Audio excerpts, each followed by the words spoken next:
আসসালামু আলাইকুম, স্বাগত জানাই আধ্যাত্মিক রহস্য জগতে।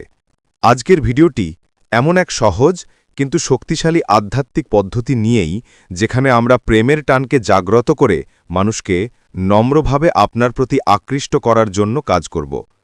গুরুত্বপূর্ণ, এটি কারো উপর জোর করে কিছুও করবে না।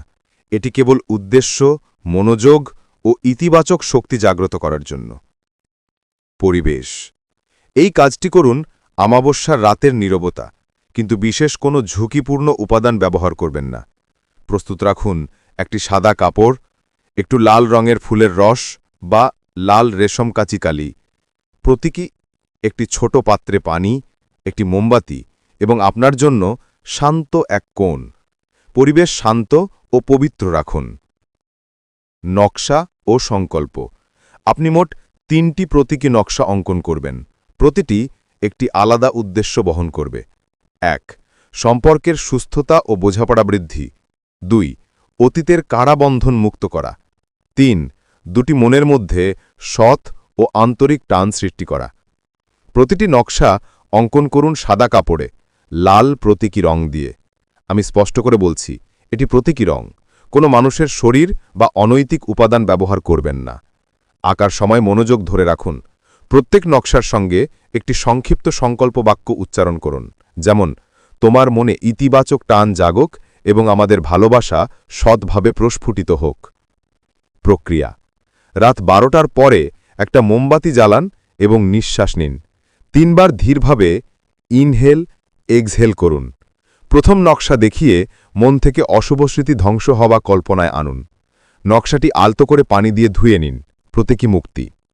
দ্বিতীয় নকশাটি কাগজে রাখুন, একটি পাত্রে রেখে তার পাশে ছোট কফির দানা বা মাটির মধ্যে বীজ রাখুন।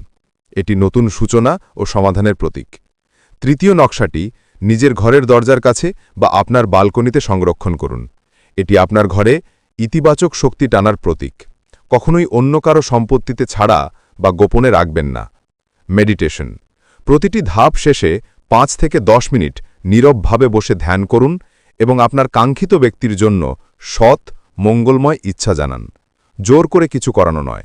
আপনার উদ্দেশ্য হোক তার মঙ্গল ও দুজনের ন্যায়সঙ্গত মিলন। সময়সীমা ও ধৈর্য। এই কাজটি শক্তিশালী হলেও ফলাফল পাঠানো শক্তির ওপর নির্ভর করে। সাধারণত লোকেরা তাড়াতাড়ি প্রতিক্রিয়া পায়, আবার কখনো ধৈর্যও লাগে। লক্ষ্য রাখুন, আপনি ২৪ ঘন্টার মধ্যে কোনো জোরপূর্বক ফল প্রকাশ আশা করবেন না, বরং এটি একটি মানসিক ও আধ্যাত্মিক চর্চা। নাগরিক ও নৈতিক সতর্কতা।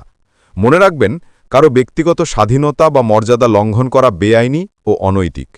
আধ্যাত্মিক কার্যকলাপ করলে সর্বদা সৎ উদ্দেশ্য বজায় রাখুন। যদি সম্পর্ক পুনরায় গড়ে তোলার প্রয়োজন মনে করেন, সরাসরি খুলে কথা বলা সর্বোত্তম।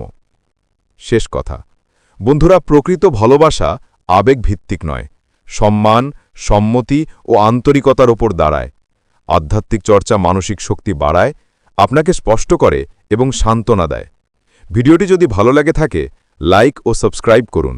পরবর্তী ভিডিওতে আমরা দেখাবো কিভাবে আপনার নিজস্ব শক্তির উন্নত করবেন এবং সম্পর্ক স্বাস্থ্যকর রাখবেন। আসসালামু আলাইকুম।